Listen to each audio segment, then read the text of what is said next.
Hello children. Today we are going to study the seventh chapter there in your book, English Literature book for class 7, and the name of the lesson is the Sherpas.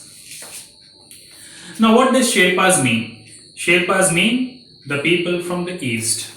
So in this lesson we are going to study about the life of a Sherpa, what hardships, difficulties they face in their survival, and how they overcome, how they fight against odds, and they survive in that very difficult situation. So let's come to the lesson. For some strange reason, the author says, who wrote this, it's taken from a National Geographic Channel magazine. So, for some strange reason, my vivid stories about walking 5 miles through the snow to get to the school never seemed to impress my children. So the children were not attracted, were not impressed by the stories written by the author. So now he says that I am going to write about a person that is Lakpa Sherpa. So from now on I am going to tell them instead of about Lakpa Sherpa, a student at the high school that Sir Edmund Hillary founded in Kumjung, Nepal.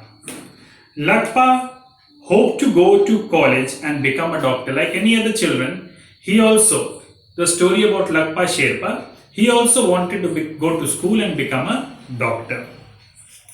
To ensure that he got there, the 16-year-old would walk 5 hours to go to school on stony mountain trails each week. In monsoon, I walk in the rain. In winter, I walk in the snow. It's always hard.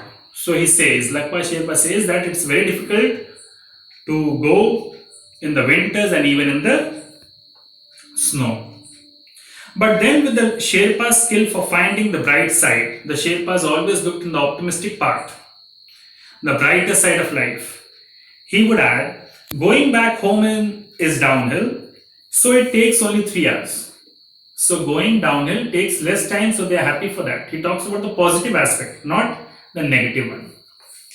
Life would have been much easier if there were a yellow school bus to take Lakpa back and forth. But the fundamental fact of life for the Sherpas, an ethnic group of Buddhists living in northeastern Nepal, is that there is no bus, no car, no bicycle, and not an inch of paved land within the 425 square miles that make up the Khumbu Valley.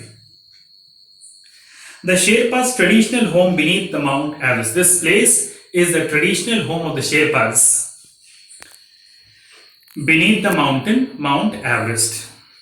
The Sherpas in Khumbu go everywhere on foot. They go walking with their property on their backs or their yaks back.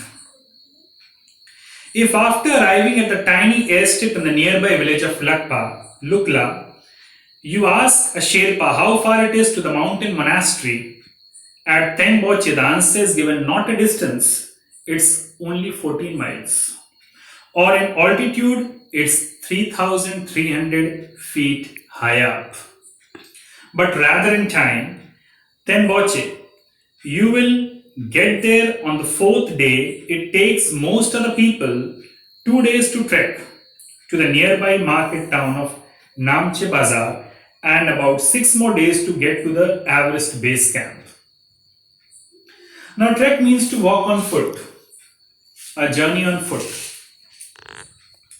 When a Sherpa family in Khumbu wants to build a new house, so if the Sherpas they want to build a new house, much of the structure from the floorboards to corrugated aluminium roofs must be carried from the lowlands up to the rugged trails on somebody's back. That means it's a tedious job, it's a hard work. But if walking is the Sherpa's fate, their destiny, it has also been their fortune, their luck. The first ascent you can see, the act of climbing up, of Mount Everest 50 years ago sparked a tourism boom that draws more than 20,000 visitors each year to hike amid the planet's tallest peaks. Amid means in the middle of. Strong, congenial and adept. Congenial means pleasant to spend time with. Strong, congenial and adept at business, the Sherpas play a role in the tourist trade that is rivaled by few indigenous people in the world. Rival means competitor.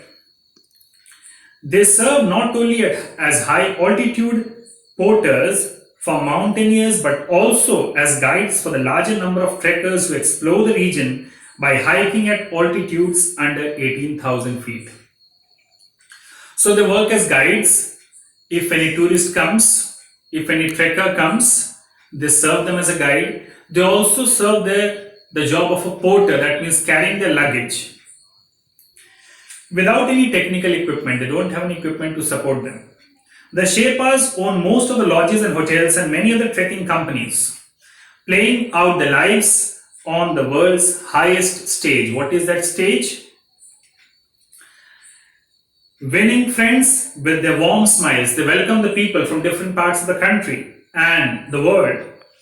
And calm competence, the mountain climbing Sherpas have become quite famous. So this mountain top is the stage, the highest stage there in this earth. Some scientists believe that the Sherpas may be blessed with genetic features that help them thrive. So some scientists believe they may be having some genetic features in them. What are these genetic features? They are the physical, bodily features which help them to survive, thrive 2 miles or more above sea level. Their lifelong adaptation to low oxygen conditions makes it easier for them to survive in the thin Himalayan air. As you go higher, the oxygen level reduces. So these people are used to staying in such places where the oxygen level is less. They breathe faster and thus can take in more air per minute than lowlanders, than those people staying in the lowland.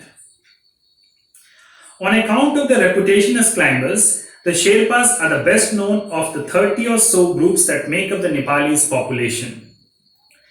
The word Sherpa is so familiar that it has become a genetic term for the porter or a guide. Sherpa itself means a guide or a porter. Almost every Sherpa in the trekking business has a story about a client who turned to him and asked, "How long have you been a Sherpa?" So those tourists who come, they question them, how long they have been as a Sherpa. And Sherpa isn't about ethnic identification. Like other minority groups in Nepal, the Sherpas often use their ethnic name as the last name as well. So Sherpa is their ethnic name, the last name. Most of the 70,000 or so Sherpa in Nepal aren't involved in the climbing or trekking industries. It's mainly in the Khumbu region that tourism has transformed the Sherpa's life in a generation. Only in this Khumbu region, those people have transformed, changed their life as because of tourism. Tourism has made the Sherpa of Khumbu rich. My friend Nimanuru Sherpa is one of the thousands of Sherpa success stories. When he was born on a tiny Khumbu farm 8 years before the first ascent of Everest, his family grew potatoes like everybody else. Raising potatoes is a hard work. That too in that region. Such hard work and you don't make much money. Nima would say, but by the time he was a teenager at the late 1960s, getting into the mountaineering business was every Sherpa boy's dream. I was a porter. I carried 22 kilos all the way to Camp 2nd on Everest. That's 22,000 feet without oxygen. I was a hotel waiter. I was a cook. So Nimanuru Sherpa says that what all work he has done. I did everything tireless, bright and quick to pick up languages.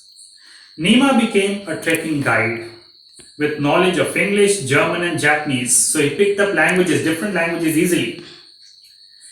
He saved his earnings and rented a house about 200 yards from the airstrip at Lukla, which in 1993 he turned into a successful hotel and restaurant. With a fairly reliable income from the lodge, Nima took the next step on the career path of the upwardly mobile movement, Sherpa. Last autumn, he set up a trekking company, of his own in Kathmandu, 125 miles from Khumbu.